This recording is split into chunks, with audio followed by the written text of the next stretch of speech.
Welcome to divine Buddha. मन के सब डर काल्पनिक हैं। एक बार एक व्यक्ति गौतम बुद्ध के आश्रम में रहने आया। आश्रम की शांति में 2 दिन बीत जाने के बाद वह बुद्ध के पास जाता है और कहता है, बुद्ध, मेरे मन में कुछ प्रश्न उठ रहे हैं, मैं उनका उत्तर जानने के लिए यहाँ आया हूँ। बुद्ध ने कहा, पूछो, आपका प्रश्न क्या है? उस आदमी ने कहा, बुद्ध, मैं अपने जीवन से बिल्कुल भी खुश नहीं हूँ।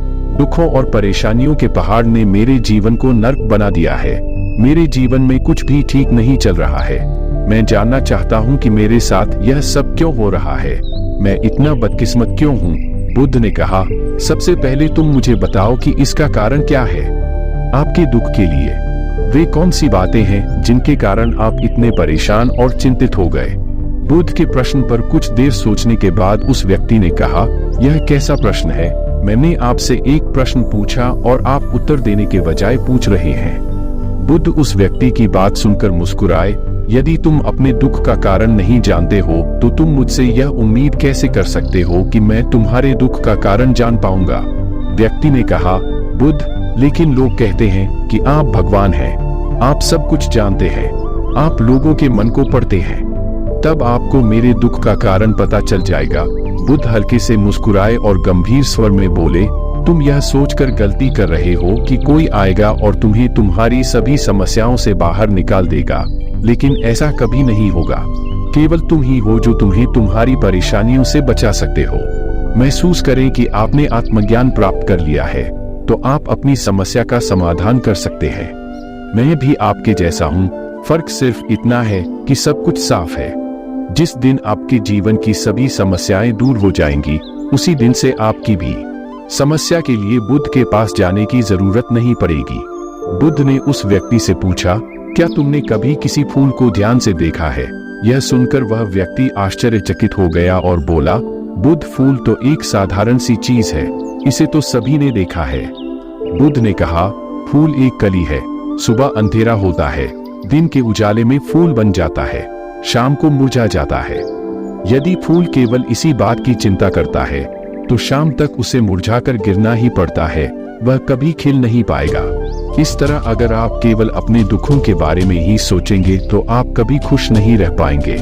इसलिए मैं आपको बताना चाहता हूँ कि आपके जीवन में अभी भी बहुत सी चीजें हैं जिनके बारे में अगर आप बारीकी से देखें तो आप अभी भी खुश हो सकते हैं।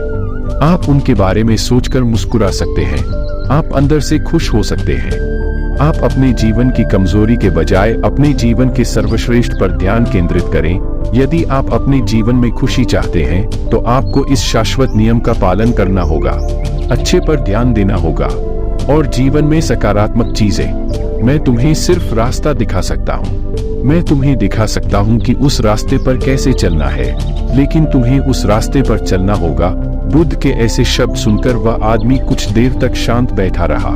फिर उसने कुछ सोचा और कहा, लेकिन बुद्ध, मैं चलता हूँ लेकिन एक बात समझ नहीं आ रही, क्या मेरा पूरा जीवन एक ही तरीके से हल हो सकता है? बुद्ध ने बहुत धीरे से उत्तर देना शुरू किया, मान लीजिए कि कोई भविष्यवक्ता आपको बताता है कि आज शाम तक आपकी मृत्यु निश्चित है। यह जानकर आपको उन बातों की चिंता होगी जिनके बारे में आप अभी चिंता कर रहे थे। आपको याद भी नहीं होगा कि किस तरह की परेशानियां हैं और किस बात की चिंता कर रहे हैं। आप उस वक्त सिर्फ उस हकीकत के बारे में सोच रहे होंगे जिसे लोग मौत कहते हैं। अचानक आपको एहसास होगा कि जिन छोटी छोटी चीजों को आप उसकी सबसे बड़ी परेशानियां कहते थे, वह कुछ भी नहीं। अचानक आपको लगेगा कि चिंता करना बेकार है, आज शाम तक मैं दुनिया छोड़ने वाला हूँ, और आप पाएंगे कि आपके पूरे जीवन के वे क्षण व्यर्थ हो गए जो आपने चिंता, ईर्ष्या और व्यर्थ कष्ट में बिताए होंगे। लोग बोलते तो हैं, लेकिन अंदर से कभी स्वीकार नहीं करते कि एक दिन उन्हें भी इस दुनिया से जाना है। उनकी इच्छाएं इतनी प्रबल होती हैं कि वे खुद को अमर मानते हैं। सुख और दुख दोनों ही स्थायी नहीं है, यह हमारे कार्यों और विचारों से निर्मित होते हैं। वह आदमी जो बुद्ध की बातें सुन रहा था, टोकते हुए बोला, तो आपके कहने का मतलब यह है कि मैं हमेशा सोचता हूँ कि मैं मरने वाला हूँ। क्या यह सोच मेरी सभी समस्याओं का समाधान कर देगी? नहीं, ऐसा कभी मत सोचिए। आपको बस यह स्वीकार करना होगा कि दुनिया में मेरी उपस्थिति अनिश्चित है। मैं जब तक यहाँ हूँ एक खुशहाल जीवन जीऊंगा। आपके जीवन में जो भी अच्छी चीजें हो रही हैं, उनके साथ जिए। वह तुम्हें आंतरिक खुशी और शांति देगी। अपना दिमाग ठीक करो और धीरे धीरे तुम्हारे जीवन की सभी समस्याएं समाप्त हो जाएंगी। व्यक्ति के जीवन के अधिकतर दुख उसकी इच्छा से ही उत्पन्न होते हैं, इसलिए आप अपने मन पर नियंत्रण रखें। यदि आप अपने मन का इलाज एक बच्चे के मन की तरह कर सकते हैं, तो आपको आंतरिक शांति महसूस होगी। उस व्यक्ति ने कहा कि आपने मन को नियंत्रित करने की बात कही, आप चंचल मन को कैसे नियंत्रित कर सकते हैं? बुद्ध ने कहा कि सबसे पहले तुम्हें सुख और दुख के बीच अंतर समझना होगा। आपको सबसे पहले यह जानना होगा कि आपके लिए खुशी और दुख का क्या मतलब है। इसके बाद अभ्यास के द्वारा अपने मन को इस प्रकार तैयार करना है कि आप न तो खुशी के मौके पर ज्यादा खुश हों और न ही दुखी होने पर ज्यादा दुखी हों। आपको खुद को पूरी तरह से मध्य में रखने का प्रयास करना होगा, जिसे मैं मध्यम मार्ग कहता हूँ। यदि आप अपने जीवन में गहराई से उतरेंगे और यह पता लगाने का प्रयास करेंगे कि क्या चीज आपको खुश करती है और क्यों, तो अंत में आपको केवल एक ही उत्तर मिलेगा कि आप आपके सभी दुखों का कारण हैं। आपकी इच्छा, आसक्ति, इच्छा, ये सब आपके मन द्वारा निर्मित है। इसलिए यदि आप अपने मन पर नियंत्रण कर लेंगे तो आपके सभी दुख समाप्त हो जाएंगे। गौतम बुद्ध ने उस व्यक्ति से कहा कि यदि आप एक और छोटा सा काम करेंगे तो आप देखेंगे कि आपके जीवन के सभी दुख हमेशा के लिए समाप्त हो जाएंगे। बुद्ध के मुख से ऐसे वचन सुनकर वह व्यक्ति उत्तेजित हो गया और बोला, मुझे उसके लिए क्या करना होगा? बुद्ध ने कहा कि तुम अगले 2 दिनों तक किसी से बात नहीं करोगे और कागज लेकर आशाराम के एकांत स्थान पर बैठ गए। आपको वहां बैठकर उन दुखों के बारे में सोचना और लिखना है जो आपकी परीक्षा ले रहे हैं, और उनका कारण भी लिखना है। और दूसरे पेज पर आपको थोड़ी सी खुशी लिखनी है और यह भी लिखना है कि आपको यह खुशी क्यों है।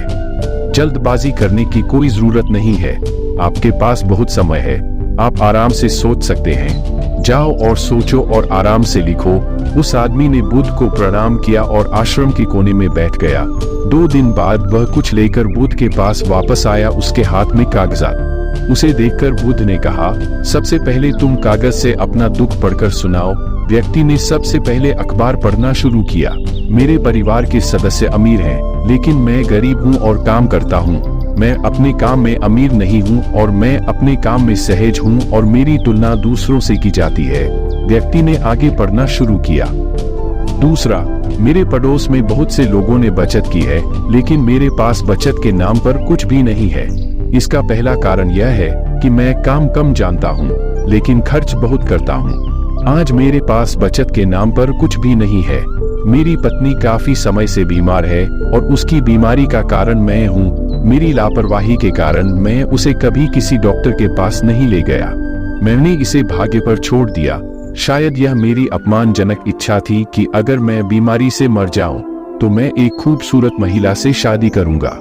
चौथा, मैं मन में फ्री पैसे पाने के बारे में सोचता रहता हूँ, परंतु योजना पूरी नहीं होती। मैं दुख के सागर में डूब जाता हूँ, फिर यह दुख मुझसे सहन नहीं होता और इसका कारण मैं ही हूँ। मुझे पता है कि मेरे पास अल्कोहल पीने के लिए पैसे नहीं है, फिर भी मैं इसे पीता हूँ। मैं अपना दिन खुशी से जीता हूँ, लेकिन ऐसा करने में सक्षम नहीं होने पर देखता रहता हूँ। बुद्ध, ये मेरे जीवन के सबसे बड़े दुख हैं और गहराई से सोचने के बाद मैंने पाया कि कई उनमें से मेरे कार्यों और मेरे विचारों के कारण हुआ। ये सुनने के बाद आपने मुझे खुशी का पेपर पढ़कर सुनाया। पिछले 2 दिनों में मैंने जो कुछ भी महसूस किया वैसा मैंने अपने जीवन में कहीं भी अनुभव नहीं किया। पिछले 2 दिनों में मुझे एहसास हुआ कि वास्तविक शांति और आनंद कितना महान है और मैं इसका अनुभव करके बहुत खुश हूँ। मेरी खुशी के कारणों की सूची बहुत लंबी है, इसे पढ़ने और समझने में बहुत समय लगेगा। उस व्यक्ति के मुंह से ऐसी बातें सुनकर वह बुद्ध मुस्कुराया और बोले, सिर्फ आपके लिए ही नहीं बल्कि हम सभी के लिए कारण एक ही है। वह व्यक्ति अपना बहुत सारा समय बर्बाद करता है। आप दुख का कारण ढूंढने में लगे हैं। हमारा जीवन भी एक तरह से सुख, शांति और आनंद की तिजोरी है। बुद्ध ने उस व्यक्ति से कहा कि खुशी के सभी कारणों को साझा करने की जरूरत नहीं है, तुम उनमें से कुछ का पाठ कर सकते हो। वह व्यक्ति बड़ी मुस्कुराहट के साथ पढ़ने लगा, पहली खुशी क्योंकि मैं जीवित हूँ और दुनिया में रह रहा हूँ और मैं स्वस्थ हूँ। मेरे माता पिता, एक पत्नी और 2 बच्चे हैं। ऐसे ही मेरे पिता के पास कई अनमोल खजाने हैं, जैसे मेरे माता पिता का प्यार, मेरी पत्नी का प्यार, मेरे बच्चों का प्यार और एक पिता की खुशी। दूसरा कारण यह है कि मैं कड़ी मेहनत कर सकता हूँ, मैं कोई भी काम कर सकता हूँ, आपकी आय में कोई बाधा नहीं आ सकती और आप अपने परिवार की सभी जरूरतों को पूरा कर सकते हैं। मुझे खुशी है कि मैं एक खुशहाल परिवार बना सकता हूँ। मैं अपनी तुलना अपने भाइयों, अपने पड़ोसियों से करता हूँ और आपने कृपा करके मुझे मानवता वाला इंसान बनाया है। सभी बुरी आदतों को छोड़कर आप सुखी और खुशहाल जीवन जी सकते हैं। और मेरे लिए सबसे बड़ी खुशी और सौभाग्य की बात यह है कि मुझे एक जगह मिल जाए और जब तक मैं इस दुनिया में हूँ हमारी इच्छा और आसक्ति ही सभी दुखों का कारण है। मैं खुद को जानने की पूरी कोशिश करूंगा और मैंने कभी नहीं किया। जीवित रहे। अब आप अपने परिवार के पास रह सकते हैं। यह जीवन सबके साथ है। आपके जीवन में कोई भी परेशानी आपको घेरने की कोशिश कर सकती है। जीवन अपने आप से कहने के लिए बहुत छोटा है और इस जीवन में आप चिंताओं और दुखों को खुद पर हावी नहीं होने देंगे। शांति से बैठकर उस दुख का कारण जानने का प्रयास करें और यदि मिल जाए तो उसे नष्ट कर दें। इस तरह आप मानसिक शांति और कभी न खत्म होने वाली खुशी पा सकते हैं। दोस्तों, आशा करता हूँ कि आपको इस कहानी से बहुत कुछ सीखने को मिला होगा। इस कहानी में बस इतना ही। मिलते हैं अगली कहानी में, तब तक अपना ख्याल रखिएगा। धन्यवाद। नमो बुद्धाय साथियों, स्वागत है आप सभी का हमारे YouTube चैनल डिवाइन बुद्धा में। मैं आशा करता हूं कि हमारे द्वारा दिया गया कंटेंट आप सभी को पसंद आता होगा। अगर आप लोगों को मेरी वीडियो पसंद आती है तो वीडियो को लाइक करके चैनल को सब्सक्राइब जरूर करिएगा, जिससे मेरे अंदर भी एक मोटिवेशन बना रहे और मैं आगे इसी प्रकार की आप लोगों के लिए वीडियो लाता रहूं। Thank you so much. जय हिंद।